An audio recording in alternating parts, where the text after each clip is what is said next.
Hola, la siguiente historia es uno de los pocos de este cruce, es probable que comience a subir fics de otros anime o cruces poco comunes. Disfruten, no me pertenece nada. Nombre del autor y link de la historia en la descripción. Descargo de responsabilidad, no soy el autor de esta historia, y dejaré el link de la historia original en la descripción. Disfruten el fic y tengan un buen día. Capítulo 14. Descargo de responsabilidad. No soy dueño de Re. Zero, pertenece a Tapei Nagatsuki. Lejos de la capital, en un pueblo cerca de Pristegia, cierto hombre pelirrojo deambulaba en busca de una buena bebida. La gente a su alrededor se apartó de su camino mientras los demás lo miraban con incredulidad. Una leyenda muerta andante no era algo que se viera todos los días. Conociendo la proximidad de la ciudad a Kararagi, Reid esperaba encontrar un buen sake. Caminó por la calle con facilidad, como lo había hecho siglos atrás. Pristegia no había cambiado mucho desde que él estaba vivo, al menos el diseño no, las tiendas y los habitantes sí. Fue aquí donde murió. Reid reflexionó, la imagen de una pequeña niña de cabello verde apareció en su mente. Sacudió la cabeza con una mueca y decidió centrarse en el presente. Debería haberme quedado. No le preguntó a nadie en particular, pensando en sus amigos. No, el idiota estará bien, se llevó al lagarto y al escorpio con él. Rápidamente descartó sus preocupaciones, algo de lo que Subaru creía que no era capaz. El idiota está mejorando. Todavía no es tan fuerte como antes, pero al menos le volvió a crecer la columna vertebral. Pensó Reid, sintiéndose nostálgico. Recordó lo intrépido que había sido Flugel, un hombre que no se inmutó ante la muerte, como si ésta nunca se lo llevara. Un idiota completamente imprudente, así había sido el gran sabio Flugel. Y la gente creía que yo era el alborotador entre nosotros. Reid sonrió. Su instinto estalló de repente, una sonrisa salvaje apareció en el rostro del primer Kensei. Un destello azul entró en su línea de visión. Solo un espadachín de pelo azul en esta época deseaba desafiarlo. El rayo azul se enfrentó una vez más al primer santo de la espada. ¿Entonces quieres picar el mosquito zumbador del polvo?, gritó Reid divertido, sacando el palillo de su kimono. Lo sostuvo frente a un Cecilus aparentemente resuelto. Reid preparó su palillo para arrojar al problemático espadachín, pero el que tenía delante no hizo ningún movimiento para desenvainar sus espadas. Reid chasqueó la lengua con molestia. Bueno, ¿a qué estás esperando? Una invitación, gritó Reid irritado sin querer usando algo de flugelismo. Cecilus frunció el ceño antes de hacer su movimiento. En lugar de desenvainar sus espadas como Reid esperaba, el hombre se inclinó profundamente. «Hazme tu alumno», Cecilus exclamó de repente, todavía inclinándose. «Ah». Reid miró desconcertado al hombre que se inclinaba sinceramente. Su sonrisa desapareció de su rostro revelando una expresión perdida. «¿Eres un idiota?», preguntó con una ceja levantada. A su alrededor, la gente se puso rígida de horror. El primer general divino de Boyachia acababa de pedirle a Reid Astrea que fuera su alumno. Los pobres guardias miraron el espectáculo, sintiéndose desconcertados antes de que su capitán negara con la cabeza. «Eso está muy por encima de nuestro nivel salarial». Él suspiró. «Alguien contacte con la capital», ordenó a sus subordinados perdidos sintiéndose cansados. Qué época para seguir viviendo, cuando héroes, leyendas muertas y dioses caminaban por la tierra, ya nada tenía sentido. De regreso a la capital, Betelgeuse respiró aliviado y contento de encontrar a alguien que lo ayudara.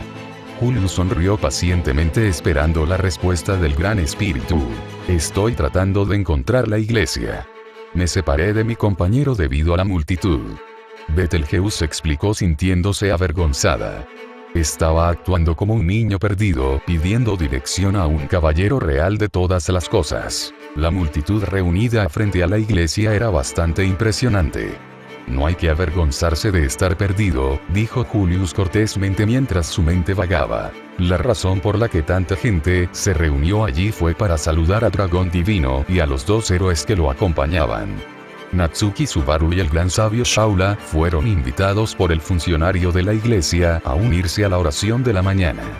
Tal noticia provocó que una buena cantidad de personas se reunieran para asistir a esta oración. No solo podrían ver a sus héroes en persona, sino que también tendrían el privilegio de presenciar el poder del dragón divino.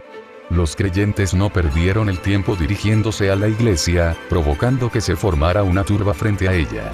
En ese momento, solo a personas influyentes como nobles y comerciantes ricos se les permitía asistir a la oración.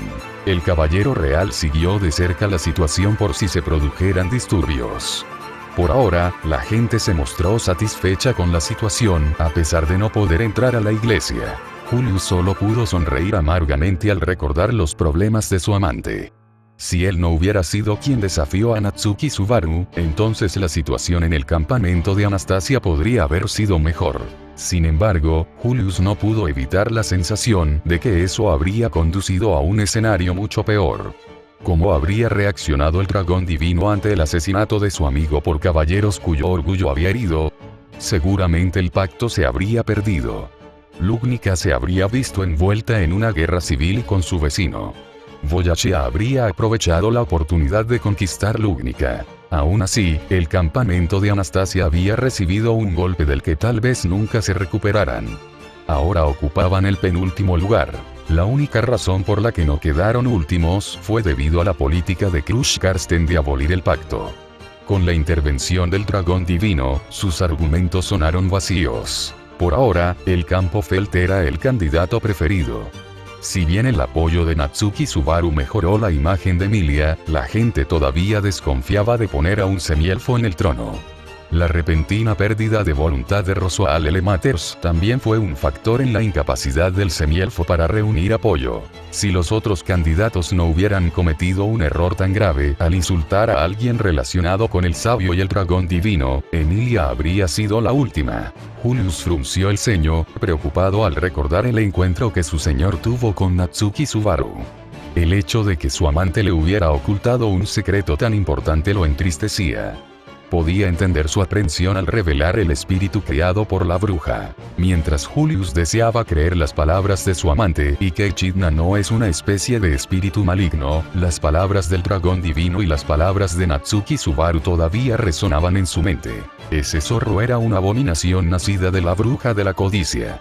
Como caballero, era su deber que esta criatura no causara daño al terminar con su vida. Sin embargo, como caballero de Anastasia Sanma, debe seguir y confiar en su señor. Esto lo dejó en un enigma. Julio Euclius no sabía qué hacer. Quizás abandonar la selección fue el mejor resultado para Anastasia o simplemente había deseado salvar a Lugnica de la pobreza y la destrucción para no sufrir tales pruebas. Su familia había sido amenazada por el dragón divino y su reputación había recibido un duro golpe incluso en Kararagi. No podía ser una comerciante tan buena después de intentar estafar a un héroe del calibre de Natsuki Subaru. Natsuki Subaru fue responsable de la muerte de 3 arzobispos de los pecados, y la ballena blanca como tal fue vista como una figura legendaria incluso en otros países. Kua lo sacó de sus pensamientos al flotar a su alrededor, preocupado, señalando al gran espíritu que debería haber estado guiando. Mis disculpas por mi distracción, dijo el mejor caballero mientras hacía una reverencia. Ah, no hay necesidad de eso. Betelgeuse exclamó mientras sacudía la cabeza de izquierda a derecha. ¿Puedo preguntarle su nombre?, preguntó Julius, recordando que se había olvidado en su irreflexión de preguntar el nombre del espíritu que tenía delante. Mi nombre es... Betelgeuse se detuvo al darse cuenta de que dar un nombre perteneciente a un arzobispo del pecado era una mala idea. Después de todo, Betelgeuse y Betelgeuse solo se diferenciaban en una letra. De repente, una bombilla apareció en su cabeza al recordar cómo su amada hija masacró su nombre. Juice. Mi nombre es Juice, dijo, tratando de parecer confiado. Julius solo asintió en reconocimiento, lo que provocó que Betelgeuse suspirara de alivio. El dúo caminó por la calle angosta antes de llegar a la calle principal. Desde allí solo tienes que seguir recto el camino y encontrarás la iglesia. Gracias por su ayuda. Betelgeuse se sintió aliviado de finalmente reunirse con su grupo. Sonrió alegremente antes de que una atmósfera sombría lo rodeara de repente. Acababa de recordar que había sido olvidado como en el pasado. ¿Por qué el maestro Flugel siempre me deja atrás? No soy tan invisible, ¿verdad? pensó con tristeza con lágrimas brillando en sus ojos. Al ver el repentino cambio de humor del gran espíritu frente a él, Julius estuvo a punto de preguntar qué pasaba. Un sonido ensordecedor llegó a sus oídos. Betelgeuse se saltó del susto mientras el rostro de Julius se ponía alerta, olvidando sus pensamientos anteriores. El mejor caballero no perdió el tiempo para correr hacia su fuente con la espada lista. En la plaza la gente empezó a comportarse de forma extraña. En lugar de huir asustados o gritar, simplemente permanecieron quietos. En lo alto, en la azotea de un edificio cercano, una figura vendada sonrió alegremente al ver su amada apariencia. Betelgeuse palideció de horror. Sirius, dijo entrecortadamente, horrorizado. De vuelta en la iglesia, Subaru y compañía finalmente salieron del salón de oración completamente agotados. Me duelen las mejillas de tanto sonreír, murmuró, sintiendo un hormigueo en sus mejillas. Más bien, ¿por qué tanta gente quería saludarnos? Solo profirieron elogios tras elogios. ¿No es una pérdida de tiempo?, preguntó Subaru, desconcertado por las acciones de la multitud. Más bien estaban todos bien vestidos en comparación con la multitud afuera. Señaló Subaru. Aquí solo reza la nobleza en la iglesia. Reflexionó, tratando de recordar su lección de historia sobre Europa antes de darse por vencido. HMPF reconocieron la grandeza del Subaru de Betty, exclamó Beatrice con orgullo. El pequeño mordedor de tobillo tiene razón. Estuviste increíble, Subaru. Shaula exclamó tan orgullosa como el gran espíritu a su lado. Increíble, murmuró Subaru dubitativo. Lo único que hizo fue ponerse de pie saludando mientras Volcánica daba su discurso, nada impresionante realmente. La monja y el sacerdote entran a toda prisa en la sala. Subaru notó que sus cejas se fruncieron con preocupación. Sus trabajos deberían disminuir ahora que terminó la oración. ¿Pasó algo?, se preguntó en voz alta. De repente, un sonido ensordecedor resonó en la iglesia. Shaula inmediatamente se movió para ponerse frente a Subaru en caso de un ataque. ¿Qué demonios?, Subaru gritó confundido. El sonido era fuerte, debemos estar cerca de su origen. Se dio cuenta. Vamos, declaró Subaru con sombría determinación. Shaula asintió seriamente, preparándose para la pelea. Beatrice hizo lo mismo mientras se lamentaba en su cabeza. Betty sabía que la iglesia sería peligrosa para su hermano pequeño. Maldijo en su mente. Cualquiera que fuera el enemigo al que tuviera que enfrentarse, no perdería su Subaru. Salieron rápidamente de la iglesia por la entrada principal solo para encontrarse con una escena de matanza. Una bomba parecía haber estallado cerca de la iglesia donde se encontraba reunida la multitud. Numerosas personas resultaron heridas y otras yacían muertas en el suelo. Podía oler ese horrible olor. El de carne quemada. Los ojos de Subaru se abrieron en shock, de repente ya no estaba en la capital, sino en Alran presenciando el asesinato de todos los aldeanos. Su respiración se acortó y se volvió más intensa. Su visión se volvió borrosa, podía escuchar a alguien llamándolo por su nombre. Cálmate. Una voz sonó en su mente. Muertos, muertos, están todos muertos. Pensó horrorizado. Había vuelto a fracasar y todos sus seres queridos estaban muertos. Fue su culpa. De repente, un peso se hizo notar sobre su hombro izquierdo. Subaru volvió a sus sentidos lentamente, parpadeó para ahuyentar la mancha negra en su visión. Después de respirar profundamente observó su entorno. Beatrice se paró frente a él sosteniendo su mano izquierda con fuerza, las lágrimas corrían por sus mejillas de miedo. Al girar ligeramente la cabeza, pudo ver a Shaula haciendo guardia sobre él con una expresión que oscilaba entre la preocupación y la protección. En su hombro izquierdo, Volcánica le transmitió tranquilidad a través de sus ataduras. Subaru Natsuki se estremeció. Prepárate, idiota. No es el momento de sufrir una crisis nerviosa. Hizo una mueca. Volcánica soltó un aliento que curó a quienes los rodeaban. Los que aún estaban vivos se maravillaron al ver cómo sus heridas desaparecían. Mientras gritos de luto resonaban a su alrededor, Subaru se levantó sin darse cuenta durante el episodio de que se había sentado. Le sonrió tranquilizadoramente a Beatrice apretándole la mano antes de convocar sus manos invisibles. Las manos invisibles se movieron por la plaza, alejando los escombros y liberando a los atrapados debajo de ellos. Subaru se volvió hacia Shaula mirándola con recelo. Shaula comprendió de inmediato su pregunta y negó con la cabeza. No veo ningún enemigo cerca excepto esa extraña mujer vendada en el tejado al final de la calle principal, dijo mientras enfocaba sus ojos en dicha figura. ¿Ella es un elfo? Sí, un elfo de cabello plateado. Tiene cadenas a su alrededor. Shaula se dio cuenta de que el sentido de la moda de esta mujer era terrible. El arzobispo de Urat, murmuró Subaru recordando el testimonio de Betelgeuse. Una vez que las cosas se calmaron, Beatrice prácticamente le había ordenado al Gran Espíritu que divulgara cualquier información que poseyera sobre el culto a la bruja.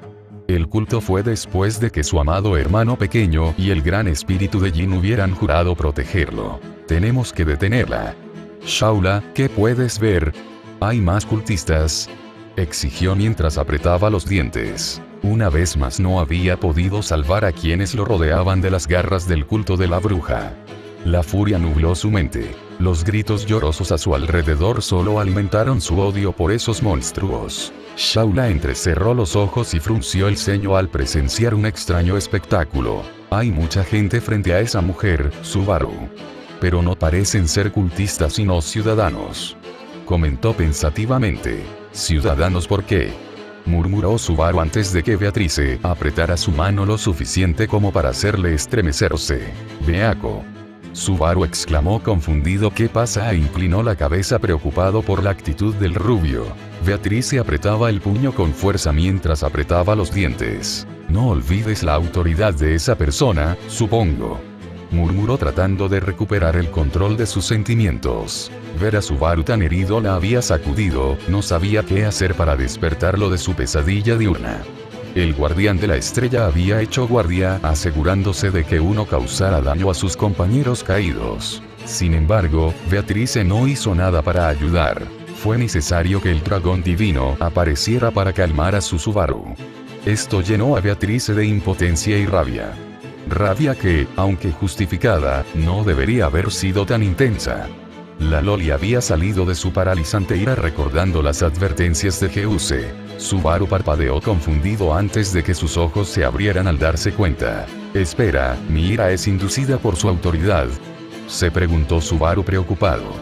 Después de reconocer esta posibilidad pudo sentir que su ira disminuía un poco. Tu ira se originó solo en ti, amigo mío, comentó Volcánica a la ligera. ¿Eh?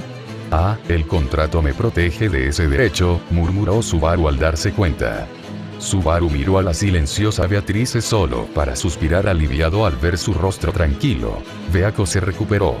Él notó, antes de girar su cabeza hacia Scorpio preocupado. Shaula, ¿estás bien?, preguntó con los ojos brillando de preocupación. Estoy perfectamente bien, Subaru. Esta dama de primera clase no será derribada por una autoridad tan débil. El guardián de la estrella exclamó con orgullo. Subaru asintió con la cabeza aliviado. Miró a la multitud que se disipaba a su alrededor. Los que fueron curados se habían ido, llevándose a los que él había liberado del estruendo.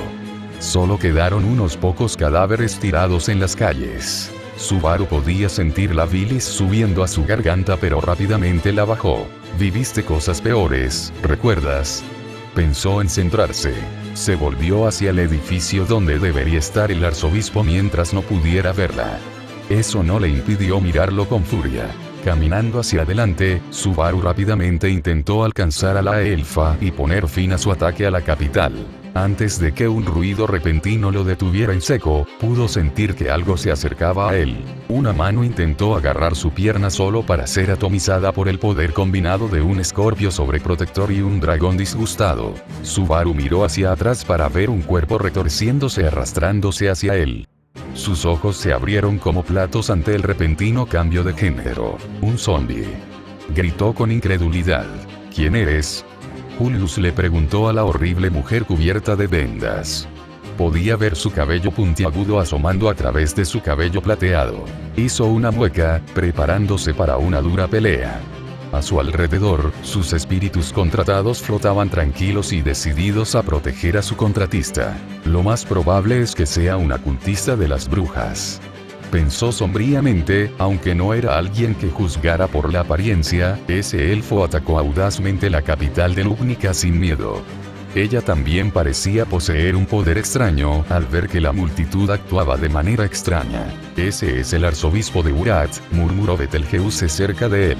Julius se puso rígido antes de que su rostro se convirtiera en una sombría determinación. «Fortuna podría ser tú». Betelgeuse pensó una parte esperanzada y otra completamente horrorizada de en qué se había convertido la mujer que amaba. Las cadenas se movían para intentar alcanzar a la distraída Betelgeuse. Julius se puso entre el arma y el espíritu de la tierra. El Doña. Julius entonó cuando un muro de tierra apareció frente a ellos protegiéndolos de las cadenas. Sirius chasqueó la lengua con molestia. «Por proteger a mi amado, gracias, lo siento. No lo lastimaré, así que déjalo reunirse con él, lo siento», dijo robóticamente, sus ojos brillando con fervor mientras miraba a la silenciosa Betelgeuse. Julio no se alejó. Al ver esto, Sirius frunció el ceño con irritación. «Sirius, tú», murmuró Betelgeuse, sin saber qué nombre debería usar. «¿Para detener una reunión entre almas gemelas? ¿Cómo te atreves? Mi amado está justo frente a mí. Liberado de la influencia de la bruja de la envidia y aún así tú te atreves a bloquear mi camino. Sé que simplemente me estás deteniendo debido a tu trabajo y por eso no te culpo, pero tampoco puedo perdonarte. Lo siento, pero por favor muere», anunció Fortuna en voz alta. La multitud de repente vitoreó en respuesta. «Perecer. Desaparecer. Ustedes, los caballeros, son todos iguales basura. Deja de obstaculizar el amor verdadero». Gritos pidiendo la muerte del caballero resonaron por las calles. Betelgeuse miró este espectáculo con aprensión, recordando la autoridad que poseía el elfo. Respiró hondo para sacudirse la influencia de la autoridad sobre él. De repente, Julius sintió una oleada de ira recorriéndolo. «Soy Julio Euclius, caballero real de Lugnica. Cesarás tu ataque al arzobispo de la capital», se presentó antes del combate como dictaba la tradición. «Soy Sirius Romané Conti, arzobispo de Urat», se anunció, agarrando firmemente su cadena y saltó desde su posición a gran velocidad, lanzándose hacia el caballero en imprudente abandono. «Esperar». Betelgeuse gritó sorprendida. «No puedes hacerle daño si lo haces». Betelgeuse se detuvo sintiendo un corte aparecer en sus mejillas. Julius había logrado igualar la fuerza del elfo golpe a golpe usando magia Yan para mejorarse. Al ver una abertura, logró atravesar la defensa del elfo y le cortó la mejilla. Solo para sentir una herida similar a la que le infligió picarle las mejillas. Los ojos de Julius se abrieron en shock, rápidamente puso distancia entre él y su oponente, tratando de darle sentido a lo que había aprendido. Su autoridad le permite conectarse con las personas. Cualquier herida que reciba será compartida con aquellos dentro de su alcance. Betelgeuse gritó. Julius procesó esta nueva información con horror mientras miraba a la multitud silenciosa. Todos ellos tenían un corte en la mejilla. Ella también puede influir en las emociones. No cedas ante la ira, eso es obra de ella. Betelgeuse terminó su explicación jadeando. Sirius le sonrió amorosamente a Geuse solo para que él se estremeciera. «Ah, me alegro por tus elogios, perdón por la demora en venir a buscarte, mi amor», declaró Sirius felizmente, sonriendo como una doncella enamorada. Betelgeuse tragó saliva antes de dar un paso atrás. «No tengo intención de seguirte, Sirius», declaró Betelgeuse con seriedad. «Necesitamos alejarla de cualquier persona y alejarla desde lejos», dijo suavemente dirigiéndose al caballero que estaba cerca de él, sin dejar de mirar nunca la figura del arzobispo. «Shaula-sama sería perfecta para ese trabajo», reflexionó Betelgeuse, esperando que sus compañeros lo alcanzaran pronto. Por ahora, estaba solo. «Necesitamos alejarla, como diría el maestro Flugel». Una sonrisa triste apareció en su rostro antes de que se armara de valor. El que tenía delante no era el que amaba. Necesitaba reconocer eso. Julio asintió. «Muy bien», asintió el caballero, su espíritu brillando intensamente a su alrededor. «Gracias a Nibeta por su ayuda».